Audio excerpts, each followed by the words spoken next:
Normandie remonte le temps. Découvrez les actualités en France et à Dives en 1935. La politique intérieure et internationale, les innovations techniques et l'économie en France côtoieront les querelles de voisinage, les décisions du conseil municipal et la vie quotidienne à Dives-sur-Mer. En politique intérieure, Laval établit énormément de décrets-lois mettant en œuvre une sévère politique déflationniste. Entre autres, la réorganisation administrative, la création de centres de rééducation des chômeurs, la réorganisation des services du ministère du Commerce, etc. Quelques exemples: la défense du marché des vins et au régime économique de l'alcool, création du Comité national des appellations d'origine des vins et des eaux de vie et de la notion d'appellation d'origine contrôlée, la baisse des dépenses et des traitements des fonctionnaires pour ramener le prix français au niveau des prix mondiaux, le contrôle financier sur les sociétés, syndicats et associations ou entreprises de toute nature ayant fait appel au concours financier de l'État, les décrets-lois unifiant le droit en matière de chèques et relatifs aux cartes de paiement, régissant les manifestations sur la voie publique, les décrets également portant la réglementation de l'importation, de la fabrication, du commerce et de la détention des armes. La classe ouvrière connaît le chômage et parfois la misère. Les patrons sont tout-puissants et refusent d'entendre les revendications des ouvriers. Ainsi, ces revendications se font entendre et par exemple, fin novembre, grève des forges d'Aumécourt à Saint-Chamond contre la rationalisation du travail. La grève s'accompagne pour la première fois d'une occupation des locaux. Les grévistes obtiennent des hausses de salaire, l'instauration de délégués du personnel et une classification des ouvriers en 3 catégories en fonction de leur qualification. Également d'autres grèves, le chahut des élèves polytechniques, les grèves des gantiers de l'Aveyron, les grèves des usines de Grange, des productions de cuves. Voilà pour la période. La crainte du fascisme réunit les forces de gauche qui veulent sauver la République. Ainsi, le 14 juillet 1935, une manifestation du Rassemblement populaire montre l'union des partis de gauche contre le danger fasciste. Les communistes dirigés par Maurice Thorez, les socialistes avec Léon Blum et les radicaux avec Édouard Daladier. C'est le premier rassemblement du Front populaire avec un grand défilé unitaire à Paris. 500 000 personnes défilent de la Bastille à la place de la Nation. Les représentants demandent du pain pour les travailleurs, du travail pour la jeunesse et la paix pour le monde. Font le serment de rester unis, désarmés et dissoudre les ligues factieuses.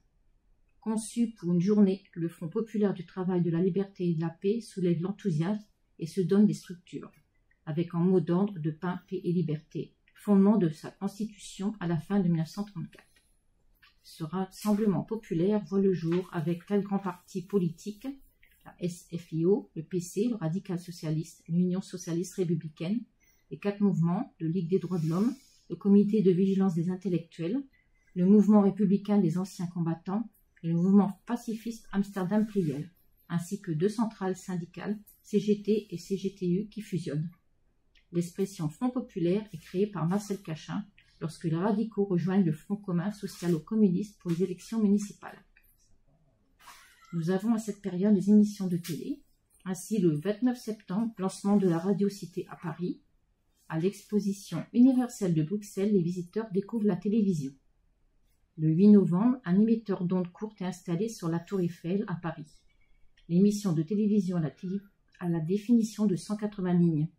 L'antenne d'émission est une antenne spéciale appelée feeder, mot anglais qui signifie nourrisseur, montant jusqu'au 2e étage de la Tour Eiffel, où elle s'épanouit, et 4 branches disposées en croix. Le 8 décembre, Suzy Wencker, première speakerine de Radio PTT Vision, présente les artistes qui se succèdent dans le studio de télévision de Grenelle, l'émission inaugurale de télévision en haute définition. Nous avons dans cette année quelques inventions et découvertes, ainsi l'ambre solaire, par le français Eugène Schuller, la cortisone, par l'américain Edward Calvin Kendall et le suisse Tadeusz Reichmann, le microscope électronique, par un groupe de scientifiques allemands, le ParkMet, par l'américain Carlton Magee, le radar, par l'anglais Robert Watson-Watt, le répondeur, par Willy Müller, ainsi que les sulfamines, par l'allemand Gerhard Domer.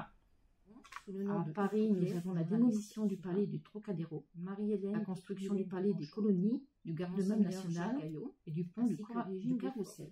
Et Jerry Lewis. Je vous présente quelques Et des naissances décès. en cette deuxième moitié de André 1935. Alfred Dreyfus, Alain Bellec, chanteur Laurence connu Darabi, sous le nom dans d'Alain un accident Barrière. de moto, et Marcel Gérard Croizon, Don, la sous le nom de Yves Courrière, du journaliste Pour écrivain. finir, anecdote des Marie-Hélène, donnée, dite Mylène de Manchon, Jean, Michel et Pierre Monseigneur pour les Jacques Gaillot, et les femmes, ainsi que Marie, Régine Desforts, Monique et et Jacqueline. Jerry Lewis. Merci de votre écoute. Et des décès, Quelques événements. André Citroën, Alfred Dreyfus, Laurence Darabi, dans un accident de moto, et Marcel, 3 ans, la fille d'Édith Piaf.